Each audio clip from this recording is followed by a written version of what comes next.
Okay, I thought it might be interesting. Just go ahead and hit record, setting up a stage, the first stage for the next weekly match.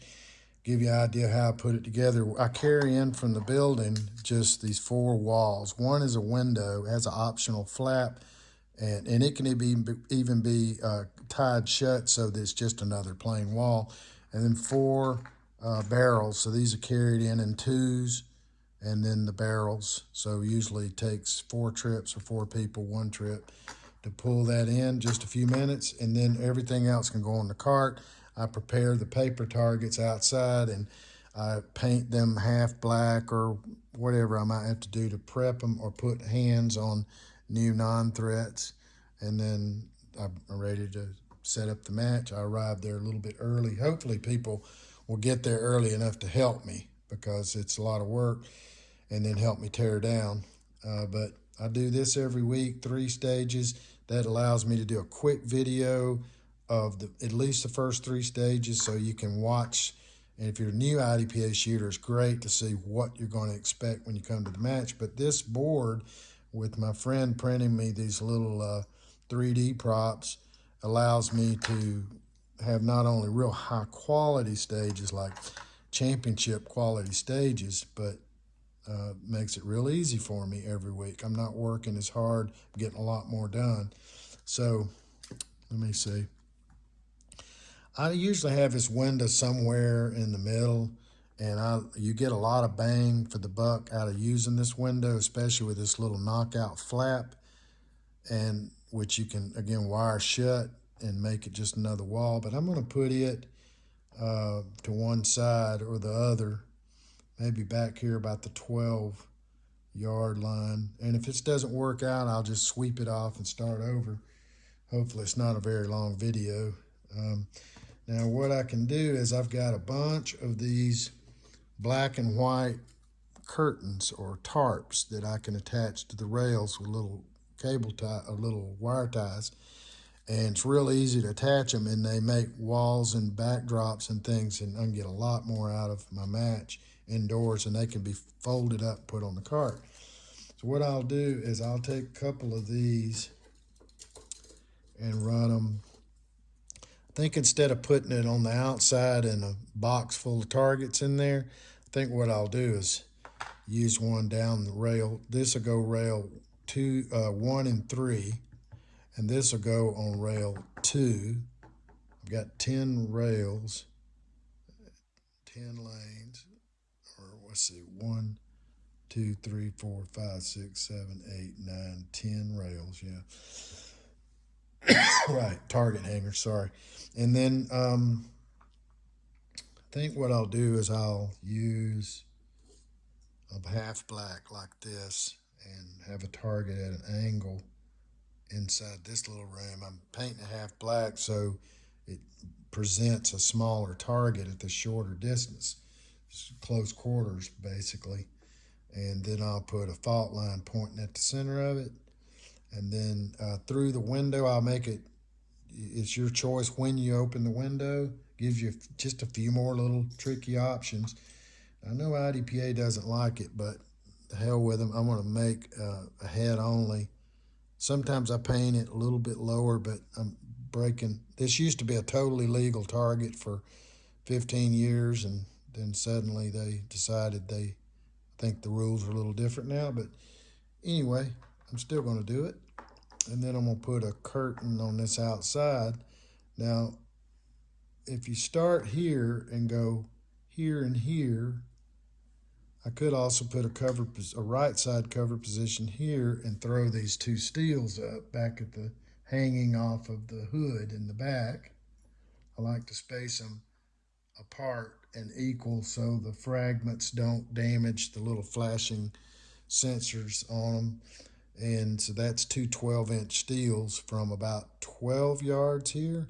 And then they're another 2 yards back into the hood. So 14 yards on 12 inches, that's pretty challenging.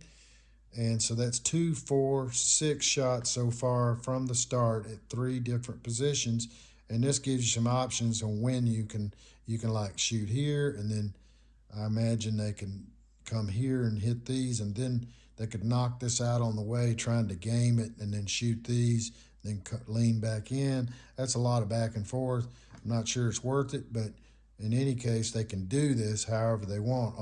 As they draw, they can hit that. I don't care. But it just makes them think, makes it more interesting. And then I'm going to put a tarp back here so they can't see any other targets when they're shooting these, which also means these have to be at angles that are not going to hit anything else back here. So that's why this 3D board works out so much better. Now, there's a little gap here. I don't know if I'm going to have to cover it up, but I'll go ahead and just put a double barrel here in that little half lane, a little half width, and that make it impossible. So when they come here, they're shooting at this side angle. I have to make sure nothing's in the path. I don't think it would be. I'll set these back a little bit further where they'll be. And then I don't think I'm hitting anything, any steel through shot. And then straighten that up. I'll just have this straight up on the edge of cover. And hit those two. You might have to lean out to get that one a little bit, but that's okay. It'll be a straight up shot on the rail to rail. All right. So that's 2, 4, 6. All right. Just so I'm thinking about walls. So what I may do is make this so that you can't see what's in this little area.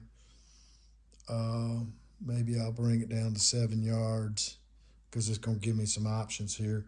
So what I want to do is, see how this is split here? I want to make, see, they're not shooting. When they shoot at this angle, they're leaving this little area open. So if I put a wall back here with a cover position, and then a cover position, a little stick right there, long ways, on rail 2, I have a little cover position there. I don't know if you can see it, but got a little cover position there. And they can't see it from back here, so that's pretty cool. Then I can maybe put a standard double target array right here. That's pretty cool. I'm going to stop and count the rounds. Then I'll put a non-threat right in front of them. From this cover position, they'll hit those. All right, so what am I looking at here? Looking at 2, 4, 6. And if you run around here, 8, 10. That's a pretty good count for carry optics. My question is from here, would I be able to see that? I would be able to see that steel. But if I run a curtain down through here, it's going to block it. Maybe I'll just do this. Go a little further. And this is at 7 yards at the end. This is parallel at 7 yards. So what I probably need to do is a couple of tarps here. I've got some 2-lane wide ones, and then I got like a 12-foot one, but I'll run this on back so you can't see anything. That way you come to here, you can see the steels, go to here, but then you've got this other stuff going on. So maybe what I'll do is, what am I up to now? 1, 2, 3, 4 paper, 2 steels. I can have 8 paper, so just go ahead and throw those out there. 4 more plain targets. Crap, okay, fumbled. And then maybe I've got 1 non-threat, so I can have a couple more, maybe 2 more non-threats spun in there. All right, so let's go here and do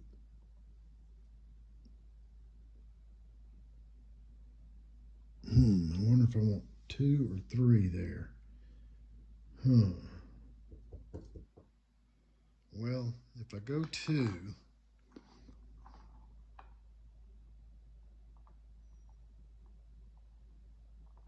from here, then it spreads the non-threats out a little bit better.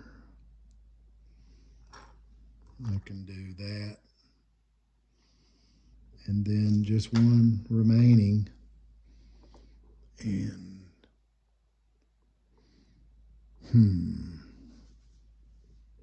so I could tuck these in a little further.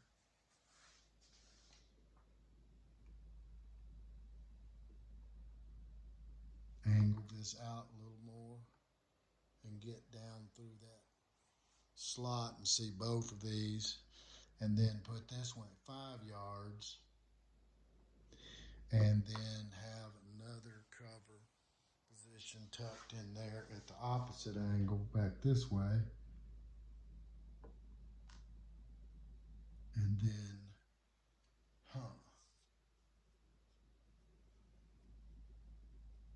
yeah, I like that. And then we'll put 2 back here that you can't see until you get in there. I'll tuck the non-thread up tight enough where it turns it into almost give them a balance it to where they're tempted to just shoot at the body or slow down and get the head shots, but it kind of gives them some choices. That's what you want. And now this stage is going to be pretty straightforward as far to run. 3 positions here, the 4th is here, the 5th and the 6th. So we've got no open positions. It's all, this is even a vertical port cover. But you can stand in the middle of the window when you're shooting. But anyway, that's 3 positions, 4, 5, 6 with no open. A couple of steals. So 1, 2, 3, 4, 5, 6, 7, 8. Yeah. So that's what we're looking at there. Can you see it? And now I'll do a briefing video for it. I'll show you what that kind of looks like. Okay, we're started low, and here you see I've designed a really good stage. I think it'll be a lot of fun, not a lot of running around. And I also have to measure 1, 2, 3, 4, 5, 6, 7, 8, 9, 10, 11, 12, 13, 14, 15, 16, 17, 18. It has to be less than 20 yards of running around. Let's check these angles. It's missing the steel. This is not getting hit. These are clear. Now I'm going to have to set these low enough here to where they don't hit that steel or check that angle. But this hangs up pretty high, so if I have to, these are close to the berm, I can lower them down a little bit. Just things like that. But here we go. Shooter briefing. Give you an idea. Okay. We're standing, loaded, holstered, division capacity. On the start signal, you've got 3 cover positions. Best 2 on this paper, best 2 on this paper. Then from this position, from cover to steel. As you exit there, you have 2 cover positions here. This one has 2 targets. This one has 2 targets, and this one over to the left has 2 targets. And engage these per IDPA rules. Now, what I'm probably going to do is take these in some order, knocking the window out, 2, 2, and then 2.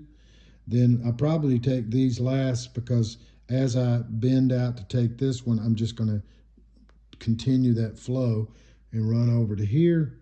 And that's 10 rounds. I got 1 in the chamber. I drop an empty mag, reload with a speed reload on the way to here.